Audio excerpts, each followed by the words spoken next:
ہمارے ایک دوست ہیں حاجی صاحب، ہم ان کو کہتے ہیں،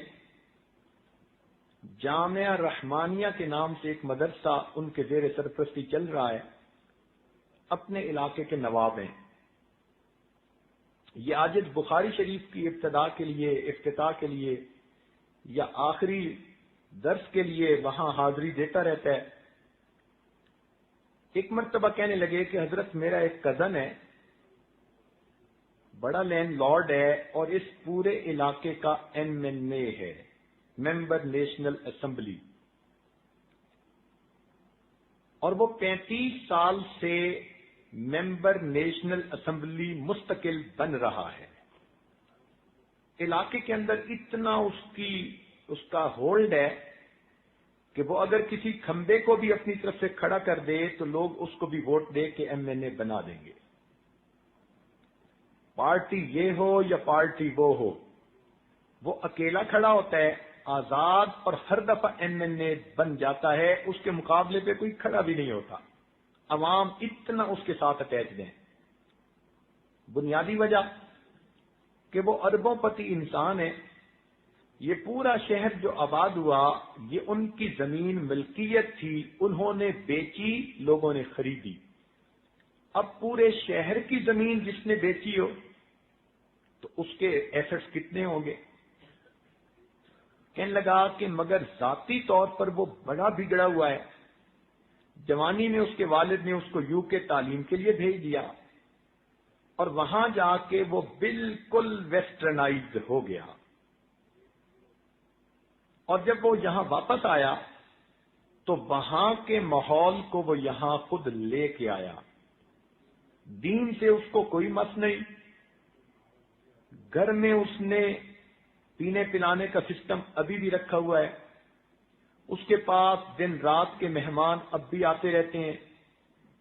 اس کی ذاتی زندگی اتنی گندی ہے کہ سوچ بھی نہیں سکتے، لیکن کیونکہ مالدار ہے، لوگوں کے کام کرواتا ہے، لوگ کہتے ہیں جی اس کی ذاتی زندگی کا وہ جانے، ہمارے بیٹے کی نوکری لگوا دی، ہماری مصیبت دور کر دی، ہمارا کیس ختم کروا دیا۔ چونکہ وہ پبلک کے کام کرواتا ہے تو پبلک ووٹ اسی کو دیتی ہے۔ میرا جی چاہتا ہے کہ وہ لکھا پڑھا ہے، اس وقت اس کی عمر کوئی 65 سال کے قریب ہو چکی، تو اگر آپ اس کے ساتھ ملاقات کر لیں تو ہو سکتا ہے اس کی زندگی بدل جائے۔ اس عاجز نے کہا کہ ابھی تو فرصت نہیں، واپس جانا ہے۔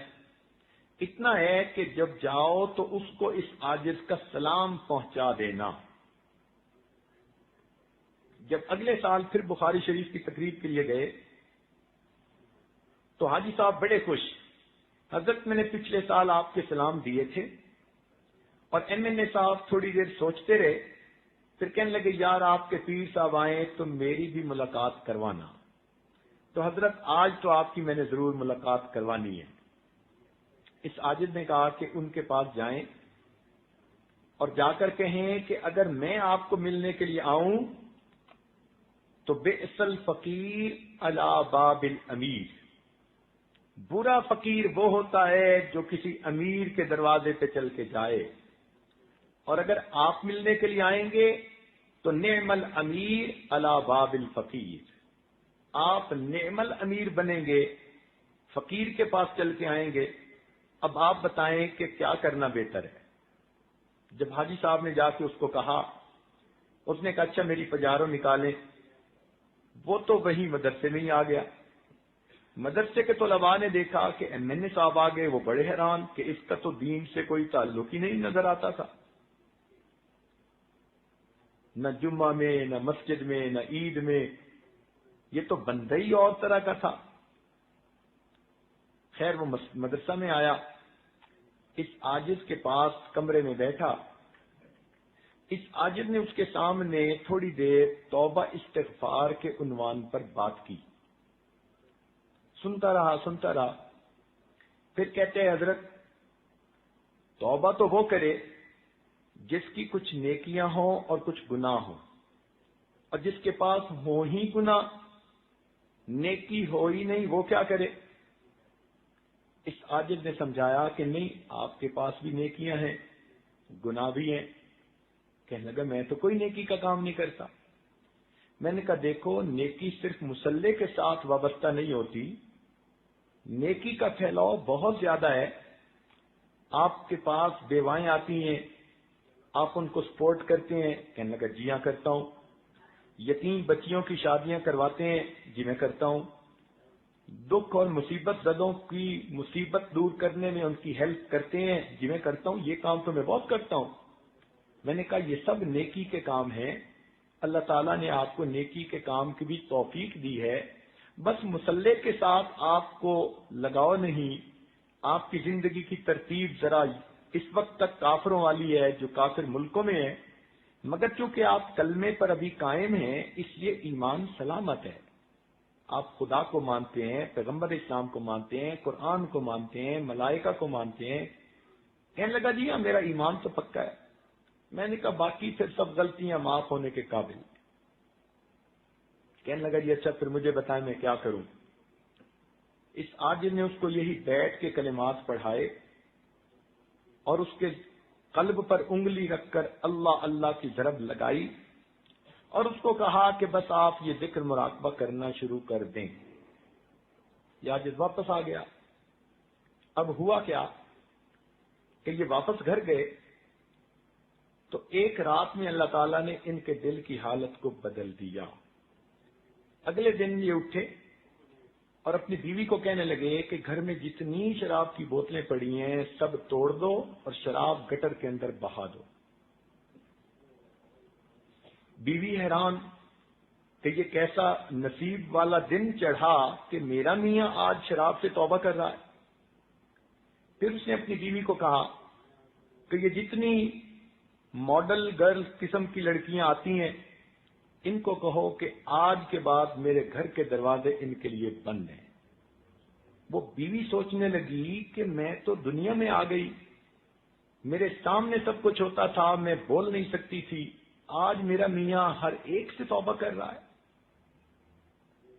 چنانچہ اس نے وہ جو 8-10 ماڈل قسم کی تھیں ان میں سے ہر ایک کو 10-10 لاکھ روپے دے کر ان کو کہا کہ جاؤ اپنا گھر خریدو، اپنا گھر بساؤ، آج کے بعد اس گھر میں تم نے نہیں آنا۔ ان سے بھی اس نے جان چھڑوا لی۔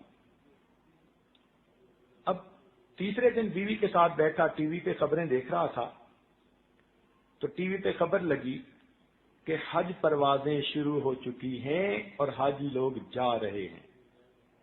اپنی بیوی سے کہتا ہے میری زندگی کے 65 سال گزر گئے، میں درجنوں مرتبہ یورپ امریکہ کا چکر لگا کے آیا مگر آج تک مجھے مکہ مدینہ دیکھنے کی توفیق نہیں ہوئی۔ میرا دل کرتا ہے میں بھی حج کروں۔ بیوی نے کہا کہ آپ تو ابھی جا سکتے ہیں، اس میں کیا رکاوٹ ہے؟ وہیں بیٹھے اس نے منسٹر آف ریلیجس افیئرز کو فون کیا کہ میں جانا چاہتا ہوں۔ اس نے کہا جناب آپ 35 سال سے MNA ہیں، آپ ابھی آئیں تو ہم آپ کو ایز اے اسپیشل کٹ ابھی بھیج دیں گے۔ چنانچہ اس نے اپنا سامان بنایا اور نیکسٹ ڈے اپنے شہر سے اسلام آباد پہنچا۔ انہوں نے حاجیوں کے ایک گروپ کا اسے امیر بھی بنا دیا اور اس کو روانہ کر دیا۔ اللہ تعالیٰ کی شان دیکھیے، حج کے سفر میں اللہ نے اس کی زندگی بدل دی۔ لوگ کہتے تھے کہ اس نے وہاں حاجیوں کی اتنی خدمت کی کہ پتہ ہی نہیں چلتا تھا یہ کوئی نواب ہے یا کسی کا زر خرید غلام ہے۔ ایسے مٹ کے خدمت کی اس نے، کھانے لا رہا ہے، حالانکہ یہ ہارٹ پیشنٹ بھی تھا۔ بہرحال جب یہ مدینہ طیبہ جانے لگا تو اس کے دل میں یہ بات آئی کہ میں اللہ کے محبوب کے در پہ حاضر ہو رہا ہوں، میں اپنی شکل تو بنا لوں پہنچنے والی۔ چنانچہ اس نے چہرے کے اوپر داڑھی والی سنت سجانے کی نیت کر لی۔ اب یہ حج کے بعد واپس آیا، لوگ حیران، سر پہ ٹوپی، چہرے پہ ریش سجی ہے، 5 وقت کا نمازی بن گیا۔ اب شہر کے علماء کو پتہ چلا تو سب علماء نے مل کے مشورہ کیا کہ پہلے تو ہماری صرف بنتی نہیں تھی، اب یہ نیک بن گیا، اب ہمارا حق بنتا ہے کہ ہم چل کے جائیں اور ان کو جا کر مبارکباد دیں۔ چنانچہ شہر کے 30-35 علماء ان کی ملاقات کے لیے گئے۔ یہ عصر کی نماز پڑھ کے فارغ ہوئے، اتنے میں باہر بیل ہوئی۔ نوکر سے کہا کہ دیکھو کون ہے؟ اس نے کہا جی علماء ملنے کے لیے آئے ہیں۔ چنانچہ اپنے ڈرائنگ روم میں آیا، سب علماء سے گلے ملا اور مل کے کہتے جی آپ بیٹھیں، میں آپ کے لیے زمزم کھجوریں لاتا ہوں، پھر میں آپ کو حج کی کارگزاری سناؤں گا۔ علماء بیٹھ گئے۔ گھر آیا، بیوی کو کہا کہ اتنے علماء ہیں، ان کے لیے زمزم کھجوریں دے دو۔ اس نے کہا بہت اچھا۔ چنانچہ وہ چھوٹے چھوٹے کپوں میں زمزم ڈالنے لگی۔ ان کے ہاتھ میں تسبیح، سر پہ ٹوپی، یہ اپنے بیڈ کے اوپر بیٹھ کر تسبیح پڑھنے لگے۔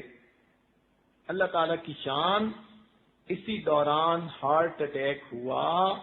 جب بیوی زمزم لے کر آئی تو یہ اللہ کو پیارے ہو چکے تھے۔ پہلی زندگی دیکھیں کیا تھی، اور یہ دیکھیں کہ اللہ نے بیت کی برکت سے موت کیسی عطا کی۔ حج کر کے آئے ہیں، معافیاں مانگ کے آئے ہیں، چہرے پہ سنت سجائی، سر پہ ٹوپی ہے، باوضو ہے، عصر کی نماز پڑھی، ہاتھ میں تسبیح ہے، اور اس حالت میں ان کو موت آ جاتی۔